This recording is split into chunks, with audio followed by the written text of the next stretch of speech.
Xin chào tất cả những người tiên phong, hôm nay mình sẽ giải đáp những thắc mắc về hiện trạng tài khoản Pi Network của mọi người ngay lúc này, để các bạn hiểu rõ những gì đang diễn ra. Như chúng ta đã biết, ngày 14 tháng 3 vừa qua, PCT đã thông báo rằng phương thức Mesh KYC đã được triển khai.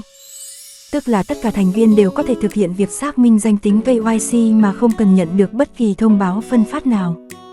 Tất cả các thành viên hãy kiểm tra danh mục KYC.pi trong ứng dụng Pi Browser để bắt đầu thực hiện những cập nhật mới. Vì vậy, rất nhiều thành viên đã được KYC ngay sau khi PCT đưa ra thông báo. Tuy nhiên, cũng có một số thành viên lại rất thất vọng vì không nhận được suất KYC, vậy lý do tại sao? Một số khác, sau khi nhận được suất KYC, lại hiển thị một thông báo lạ sau khi hoàn tất. Trong khi một số khác lại hiển thị nó bình thường như trước đây. Nhiều thành viên cho rằng chương trình KYC đang bị lỗi nên mới xảy ra tình trạng như trên. Clip này mình sẽ giải đáp hết những vấn đề đó, để mọi người hiểu rõ và không còn có những khúc mắc.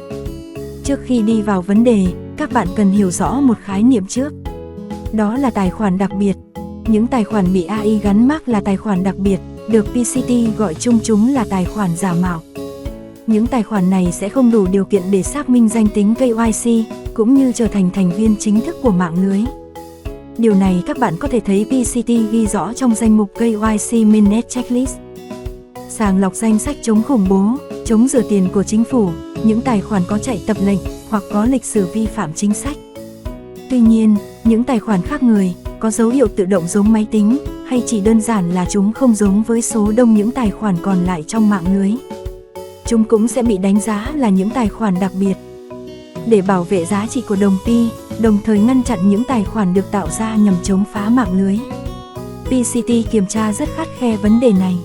Những trung tâm bảo mật nổi tiếng và những tổ chức kiểm toán quốc tế có thẩm quyền sẽ tiến hành kiểm tra đánh giá những công bố mà PCT đưa ra, như hệ sinh thái trong sạch, tính bảo mật cao, không có tài khoản ảo, vân vân.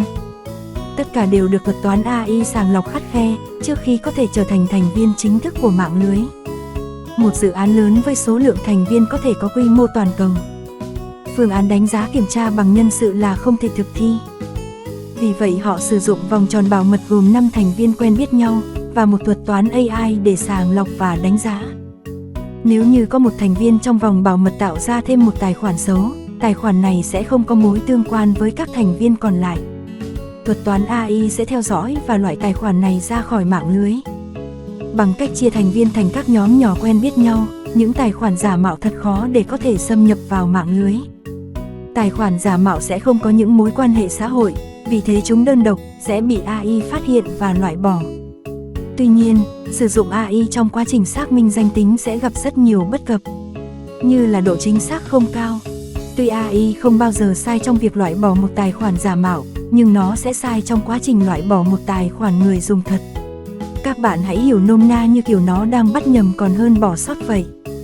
Vậy PCT đưa ra phương án gì để giải quyết những thách thức này? Họ đã nghĩ ra một phương án hiệu quả nhưng phải đánh đổi như sau. Trước đây, mức độ khắt khe của thuật toán AI đã khiến cho rất nhiều tài khoản không đủ điều kiện để tham gia xác minh KYC. Rất nhiều thành viên trên toàn thế giới than phiền rằng họ không nhận được lời mời KYC dù đã tham gia dự án trong nhiều năm. Họ đưa ra bằng chứng rằng trong quy trình xác thực hoàn toàn không có đơn xác thực kéo dài nhiều ngày liền. Tuy nhiên, những thành viên chờ đợi vẫn không nhận được lời mời KYC. Đây không phải lý do về mặt thiếu nhân sự. Rất nhiều thất vọng và phàn nàn từ phía người tiên phong. Nhưng họ không hiểu kế hoạch của PCT là gì. Vì trước đây, về hình thức, thuật toán AI hoạt động đại loại như sau. Khi người dùng tạo tài khoản mới, thuật toán AI sẽ theo dõi và đánh giá xem xét những hành vi bất thường của các bạn liên tục trong một khoảng thời gian dài, cho đến khi đủ bằng chứng để quyết định rằng bạn có bao nhiêu % là máy móc. Nếu tài khoản của bạn được AI đánh giá tỷ lệ xác suất dưới 50%, bạn đủ điều kiện để tham gia KYC và được liệt vào danh sách chờ nhận thông báo KYC ngẫu nhiên. Và ngược lại, nếu từ 50% trở lên, bạn không đủ điều kiện để tham gia xác minh KYC. Hệ thống sẽ hiện thông báo. Rất tiếc, số lượng người tham gia hiện đã đạt giới hạn. Phương án này tuy phải đánh đổi bằng thời gian, nhưng họ nắm chắc những thành viên được chọn là những người dùng thật 100%. Ở giai đoạn tiếp theo, Tức ngày 14 tháng 3 vừa qua, PCT công bố triển khai một tiến trình KYC mới. Họ gọi nó là phương thức KYC dự kiến. AI phương thức KYC dự kiến này sẽ sàng lọc như thế nào? AI của phương pháp này sẽ hoạt động như sau. Nếu tài khoản của bạn được AI đánh giá tỷ lệ xác suất là tài khoản giả mạo dưới 50%, bạn đủ điều kiện để tham gia KYC, thay vì phải nằm trong danh sách chờ, thì bây giờ bạn có thể thực hiện nó ngay, và sau khi thao tác thành công, hệ thống sẽ hiển thị màu xanh. Còn nếu tài khoản của bạn được AI đánh giá có khả năng giả mạo từ 50% đến 60%, thay vì như trước đây, bạn không đủ điều kiện để tham gia KYC, thì bây giờ bạn có thể tham gia nó ngay. Tuy nhiên, nếu thao tác thành công, hệ thống sẽ hiển thị màu cam. Và bạn cần phải được AI theo dõi thêm một thời gian nữa, trước khi nó quyết định bạn được chuyển xanh hay bị loại khỏi mạng lưới. Trường hợp thứ 3, AI đánh giá bạn có khả năng giả mạo từ 60% trở lên. Bạn không đủ điều kiện để tham gia xác minh KYC. Hệ thống thông báo, rất tiếc, số lượng người tham gia hiện đã đạt giới hạn. Vậy nếu hiện trạng của bạn đang bị AI đánh giá là khả năng giả mạo trên 60%, bạn còn có hy vọng không? Câu trả lời là có. Nếu ở lần sàng lọc tiếp theo, PCT tiếp tục cho phép những thành viên có tỷ lệ từ 60 đến 70% là máy được KYC dự kiến, có thể tài khoản của bạn đang nằm trong trường hợp đó, và bạn vẫn có cơ hội trở thành thành viên chính thức của mạng lưới.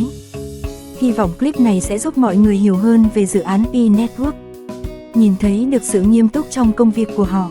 Nó là một dự án tiền điện tử dài hạn, không phải là một trò chơi hay mạng xã hội đùa cợt, mà ai thích cũng có thể trở thành thành viên chính thức, không thích thì thoát ra. Ở đó họ làm việc nghiêm túc với nhau, và được kiểm toán bởi những tổ chức kiểm toán quốc tế có thẩm quyền trên toàn thế giới.